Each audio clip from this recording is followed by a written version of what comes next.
Yes, welcome to Real Talk Football TV Premier League debate show podcast. Make sure you like, comment, and subscribe to the channel so it can grow. Got myself, Shaq, Frenchie, and Tobias in the building.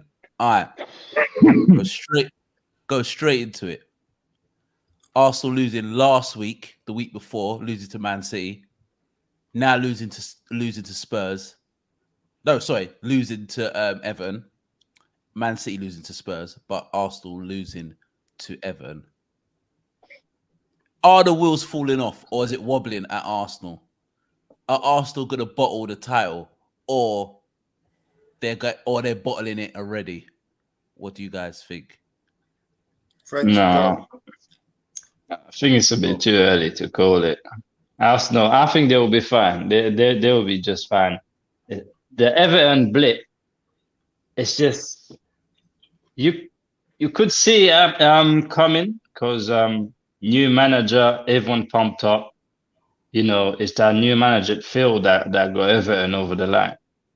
But I feel like if they had to play this weekend, Arsenal will bad them. It's just a new manager Phil. But I think Arsenal will be fine. I think they'll go for it. But at the moment, I think it's too early to say the wheels are falling off. The cup game, you can tell when they lost, that wasn't really a priority. They weren't too bothered about that. So yeah, but are they in a position not to be too bothered about a trophy? Let's be honest. No, I'm not. How are you going to be arrogant when you've got no reason to be arrogant? If you know what I mean. I said the same thing. Like even with the FA Cup, them going out to Man City, I thought Man City were there for the taking. I thought Arteta was a bit of a coward because he was in a situation where if he does put out his strongest team and gets that work, pressure will be on him. If he puts out a weak team and gets his work, he can have that excuse that he put out his B side and we lost. I think that it was there for the taking because at the end of the day, it's not guaranteed that they're going to win the title. But you say that. But now, if we look at the question, will they bottle it? It makes things even more interesting. You see, this league's just dumb with the sanctions potentially coming in on Man City. So that's either going to work one of two ways, isn't it? Like we were just discussing off air, like Pep rumors he could go. Say if he doesn't go, this could galvanize them, and it could be us against the World Cups type scenario, or people could just down tools. So everything's swinging in Arsenal's favour, even down to the team, even losing. Even down to the team he put out. It's just like Cancelo going, De Bruyne being on the bench. There's things to be said that there's issues at Man City. It's being masked because obviously they're great. They're a great team and they win 95% of the time, but they're not as comfortable as they once were. I don't want to digress because it's about Arsenal, yeah. But going to City, do you think City's team is peaked? Because I'm looking at De Bruyne. To me, De Bruyne can't run. He looks shot. I don't know if it's the World Cup, but when he came on against Spurs, he couldn't look like he couldn't run. I look at Bernardo Silva, the energy's not there. I think Bernardo Silva wants to leave. I think he's been trying to leave for the last 2 years. But I think if you look at their team and you look at the star players, all of them are 30 plus and they've been worked a lot and they've played most of the games. Maybe it's like this team's slightly shot. Well, he had the problem with Cancelo. He had the problem with Foden initially. There's been issues here and there with Mahrez. And it must be a problem with De Bruyne because he don't put De Bruyne on the bench against Spurs. And he not especially unless he's injured. Not especially when Arsenal have dropped points the day before. It's just madness. But everything's in Arsenal's favour, so it's theirs to lose right now.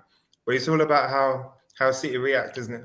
I know they've got to play each other twice. If they've got to play each other twice, then that cancels out the points deficit anyway. So well, Arsenal's next two games are Brentford at home, and it's Man City away.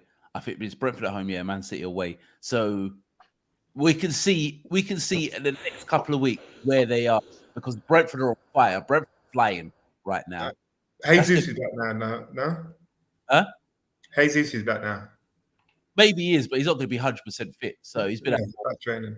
But then there's also the thing with Arsenal as well, introducing 3 new signings in January. Yeah. Put new personalities blending, like upsetting the core, because obviously these players are here, especially players like Trossard, they're here to play. They're not here to warm the bench. Jorginho comes with some, and Jorginho is Jorginho. He's not really a like for like, is he? Where does Jorginho sit in there? I think Jorginho's a guy where if you're winning a game and you need control, he will come on. I think you got the Europa League as well. He'll play there. So there's games for Jorginho to play. He brings him a wealth of experience, what Arsenal haven't got. He's a winner. You look at his CV, no matter what you say about Jorginho, the CV I like is Jorginho. large. That's what I'm saying. I like him. But in terms of how they play, Partey's the sitter. Xhaka goes between the lines, unless you're going to allow Jorginho that bit more freedom.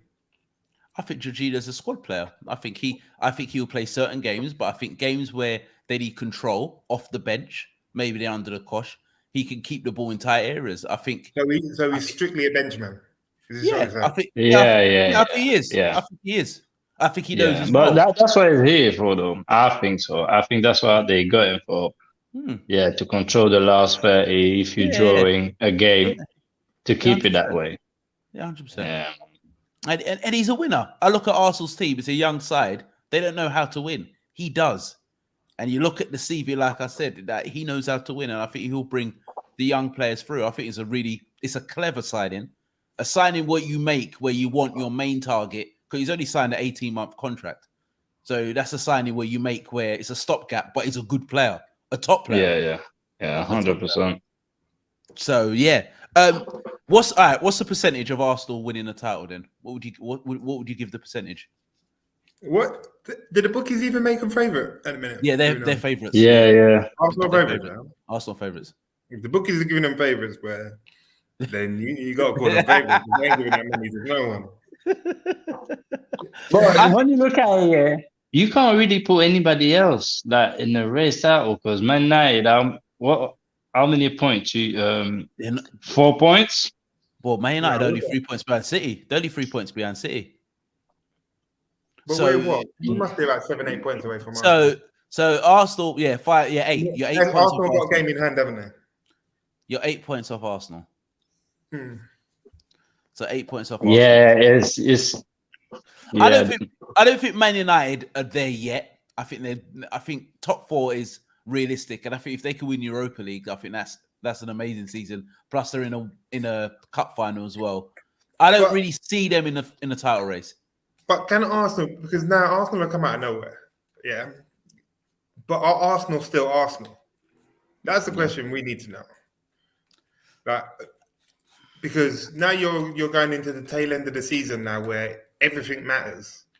You're not. It's not start of the season where everything's up for debate. You're coming into the nitty-gritty end of the season where you're going to be playing against relegation contenders, European top 4 contenders. Like now, there's a lot more meaning to the games that people are going into. Yeah, but I think they will know that though. They will know because when how many games left? What, 17, 16 games? It's more than we're that. on 20 games now, I think. We're on 21 games. So yeah, about 17 games left.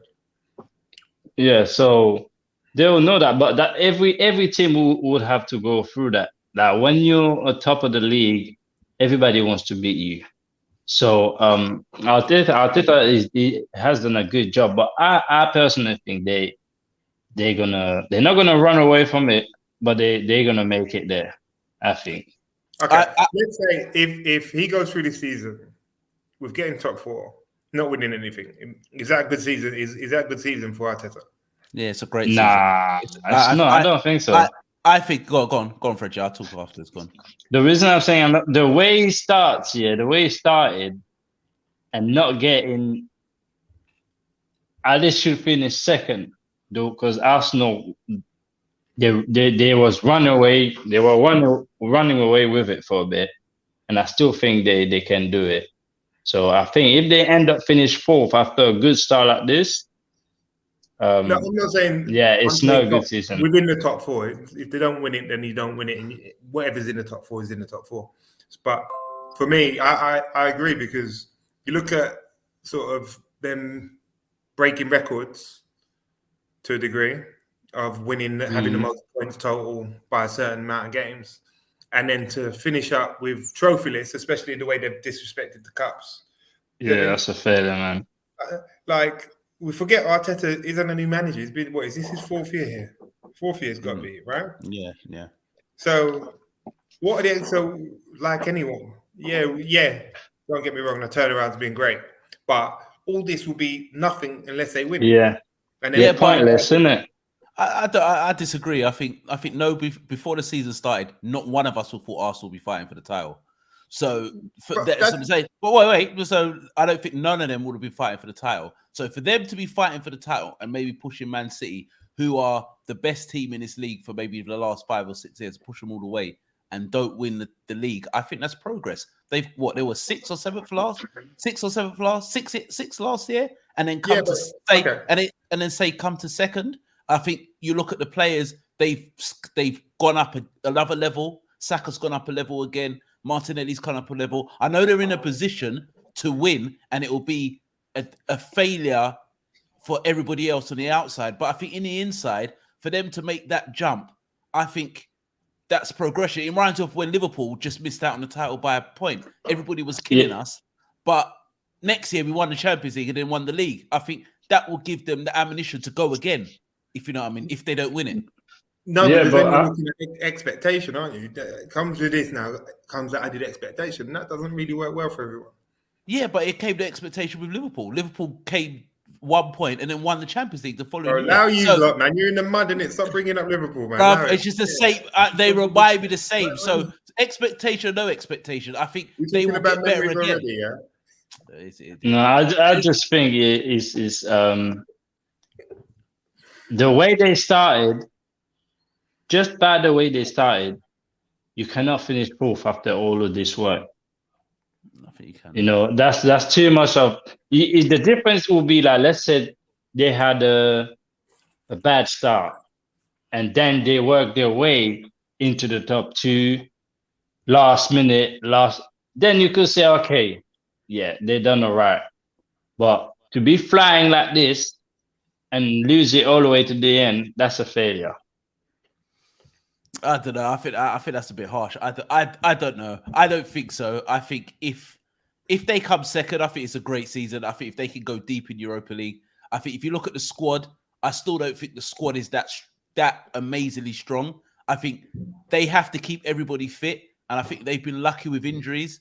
You might not say it's luck; it's maybe they're super fit players, but they've had 7 of their best players has played every single game in the league, and that's not really happened to anybody. So if you look at that, if they got 3 or 4 injuries to their key players, I think they're back with the pack. They haven't had injuries. Everybody else has kind of had injuries. I just think not massive injuries. What Jesus and who? They haven't. Martinelli. No, Martinelli was injured. He was injured. No, Tomiyasu. Yeah. They had a few. But he was. But he was not regular. But on the injury got him out of the squad though. No, but what's his name? Started off at right back. Ben White started off at right back. Yeah, but before that, the only reason he's there because of Tomiyasu is injured. No, because and he took his chances. Saliba came back, and then they put Ben White right back. But I think that if you look at their main players, I think if you look at the spine, take out apart Bar Jesus, I think most of them have played. You look at Xhaka, he's played most of the games. You look at Saka's played most of the games. 2 centre-halves have played every single game. I think their main guys, the core, 7 of their top players have played every single league game. And I think that's helped them. I think if you take 4 players out, if you take out Saka, Saliba, Xhaka, and left back, who plays left? No, he's played, but and Gabriel, they're back with the pack. But they've been lucky, and it's not even luck. But I just feel that they have to have luck in a sense of they've got to keep everyone fit. Everyone's got to play fit. I don't like that because you can go to any team, can't you? Really, and say you take out the spine with injuries, then where are they? Yeah, I'm not saying I don't think their squad is super strong. I don't think it's deep. It hasn't got depth. It needs a bit of luck in the sense of everybody's got to stay fit. It doesn't really have depth where if 4 or 5 men are injured, can they still have enough points? I don't think it's over yet. I still only think it's only 5 points. That's one loss and a draw is peak. It's done for. And that's what I'm saying. Will Arsenal do Arsenal? Because there you go. And that's the first half of the season, they've not had an easy run because they deserve to be where they are. Let's have it right. Everything we're talking about, Arsenal deserve to be in the position they're in. It's not like they've played the best football. They've lost the least amount of games. They've got one of the best defensive records. So we can't argue the facts. But how consistent can they be over the whole season? Especially like I said earlier, when things start to matter for other teams. Because you've seen Everton have got a new manager now. No one now wants to play Everton. Let's be honest. Who wants to be turning up at Goodison Park with them midfield runners? Oh my God, you're having a laugh. Not a chance. No one wants to. 100%. But that will be the question. So guys, Leeds are going to have a new manager. Forest are picking up points. Like they seem to be finding their feet now. They seem to be finding a team at the 120 players that they've brought. It gets a bit sticky. All right, guys. In the comments, do you think Arsenal will bottle it? Do you think Man City will take over? What do you think of Man City breaching at least over a decade of financial fair play rules? The question should be: should they be expelled from the league? What's the expectation for City's punishment? Well, that's going to be for another show. So make sure you like, comment, and subscribe to the channel. We are Real Talk Football TV, and we are out.